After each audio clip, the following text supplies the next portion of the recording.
La énième motion de défiance contre Jacob Zuma et la présidentielle à risque au Kenya sont les sujets de l'actualité internationale commentés par les quotidiens. Mais plus près de nous, c'est la grève des chauffeurs routiers qui fait tourner les rotatives. Vincent Kendrebeogo.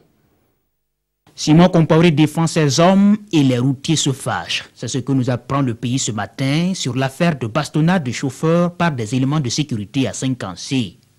Vous n'avez rien à vous reprocher, vous avez notre soutien. Propos du ministre d'État devant les policiers et gendarmes à l'occasion d'une visite sur le terrain.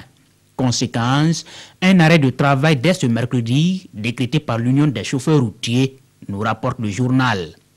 L'évolution de la situation ne semble pas surprendre aujourd'hui au Faso, car c'est ce qui était redouté qui est finalement arrivé. Et selon les responsables du syndicat rapportés par le journal, les propos du ministre ne sont pas de nature à apaiser la situation. L'observateur Palga ouvre son journal sur ces propos du ministre de la Sécurité, Simon Compaoré, qui s'explique que la taxe objet du conflit est une décision des chefs d'État de l'UEMOA que chaque pays membre doit appliquer. Les chauffeurs routiers sont nos frères, nos parents et nous devons faire bouger les lignes ensemble dans l'intérêt du pays, tempère Simon Compaoré. Les jours les plus longs s'annoncent au Kenya, selon l'observateur Palga, après la présidentielle qui a opposé le duel Uhuru Kenyatta et Raila Odinga.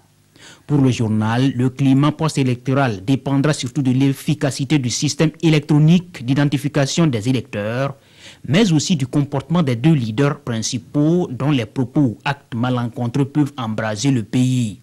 C'est dire que le plus dur reste à venir, selon le journal Le Pays, et la communauté internationale doit se montrer particulièrement attentive à ce chaudron kenyan qui menace la stabilité de toute la corne de l'Afrique. Pendant ce temps, le président Jacob Zuma échappe de justesse à la destitution. Pour une 9e fois, le président sud-africain sort en héros, pas très exemplaire mais héros tout de même, selon aujourd'hui au Faso. Et c'est le signe de l'échec d'un système démocratique par la faute d'un homme parvenu à la magistrature suprême. Mais en sauvant Zuma, l'ANC se tire une balle dans le pied, commente le pays.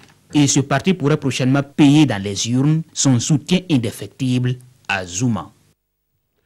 C'est tout.